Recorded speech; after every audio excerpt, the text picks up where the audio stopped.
Shalom Bapak Ibu Saudara yang dikasihi Tuhan. Seri pengajaran hari ini berjudul Berada di Hadirat Allah. Iblis itu pemberani. Itu bisa kita lihat ketika ia mencobai Yesus. Ia tahu betul bahwa Yesus adalah anak Allah.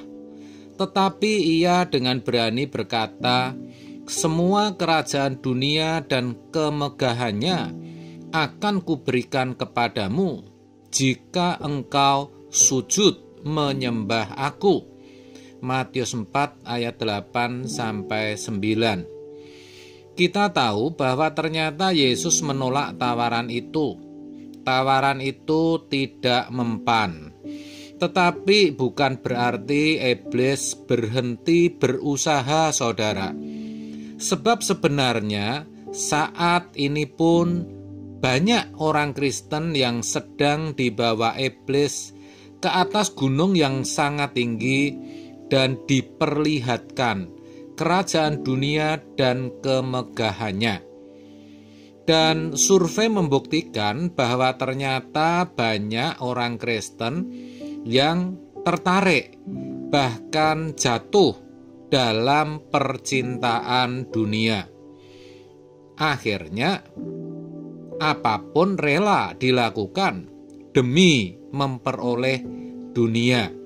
Tidak sedikit orang Kristen yang hidupnya dipakai untuk mengejar dunia, menikmati semua keindahan dunia, sampai-sampai tanpa sadar hidupnya dibelenggu oleh perjuangan yang salah itu.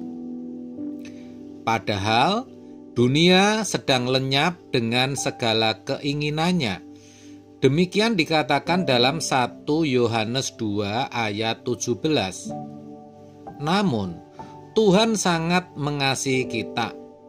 Dia berfirman, tiap-tiap orang yang tidak melepaskan dirinya dari segala miliknya tidak dapat menjadi muridku. Lukas 14 ayat 33. Ini nasihat sekaligus peringatan.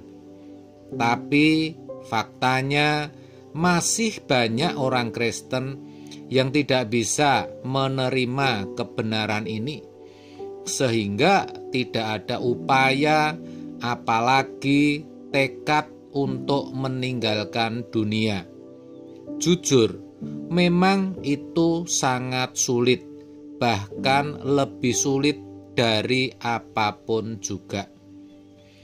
Sehingga pikiran yang seharusnya dipenuhi dengan perkataan Allah atau firman Tuhan justru lebih didominasi oleh berbagai keinginan-keinginan dan kesenangan-kesenangan duniawi. Akibatnya, walaupun secara fisik ada di gereja, dalam suasana beribadah, bahkan dalam suasana pujian dan penyembahan, yang harusnya bisa ada di hadirat Allah, bisa merasakan kehadiran Allah, pikirannya justru masih terganggu dengan hal-hal lain. Banyak pikiran yang lalu lalang, yang susah untuk dihilangkan. Sehingga apa? Sehingga tidak bisa berada di hadirat Allah. Sekalipun dalam doa-doa pribadi yang mana jelas-jelas ada kesadaran untuk bertemu Tuhan, jelas-jelas sudah meluangkan waktu khusus untuk Tuhan, di sini pun pikirannya masih juga terbagi, masih tidak bisa khusyuk atau tidak bisa head to head alias berhadap-hadapan dengan Tuhan. Itu jelas menunjukkan bahwa sangat sulit untuk meninggalkan dunia dan keindahannya, walaupun hanya sesaat, walaupun hanya saat ibadah atau doa pribadi, walaupun kita sedang datang kepada Tuhan. Kenapa bisa begitu? Jawabnya, karena memang masih banyak hal dunia yang mengisi pikirannya.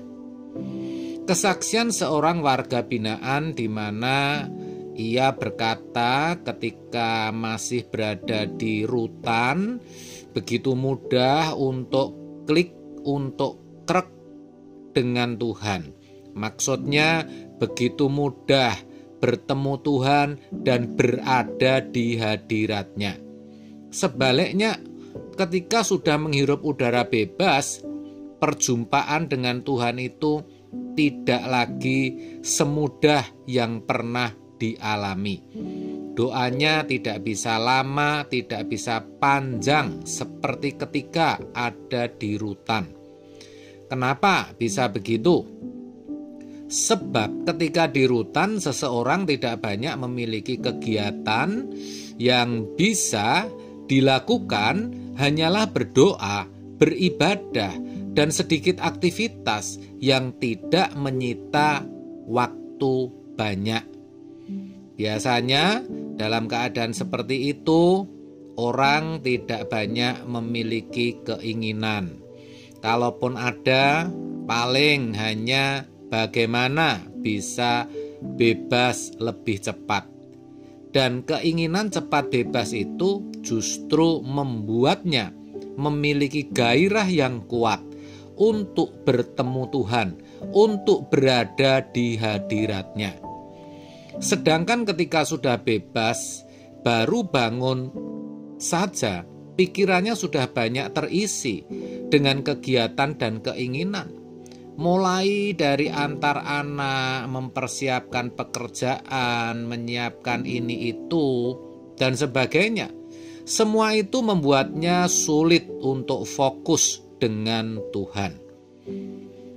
Jadi betapa sulitnya untuk meninggalkan dunia dan berada di hadirat Allah walaupun hanya sesaat. Maka yang perlu kita ingat adalah yang pertama, bahwa yang memberi hidup itu bukan dunia, tapi Tuhan. Dunia justru akan membawa kita kepada kebinasaan. Yang kedua, bahwa cepat atau lambat, dunia ini pasti dan harus kita tinggalkan. Yang ketiga, kita harus sadar bahwa yang kita butuhkan hanyalah Tuhan. Sebab Dialah sumber kehidupan dan Dialah hidup itu sendiri. Dengan begitu, gairah kita untuk meninggalkan dunia akan muncul. Dan kalau itu terus kita latih, maka semakin hari keindahan dan kenikmatan dunia akan semakin pudar dalam pemandangan kita. Kita tidak lagi memiliki banyak keinginan dan kita akan semakin mudah mengalami Tuhan. Kita akan lebih cepat berada di hadirat Tuhan. Orang yang sampai ke level ini hatinya akan damai dan teduh walaupun mungkin ada di tengah badai. Bukankah itu yang kita ingini, saudara? Yaitu berada di hadirat Allah senantiasa. Sebab itu, mari kita berlatih dan berjuang. Percayalah, Roh Kudus menolong. Amin. Tuhan Yesus memberkati.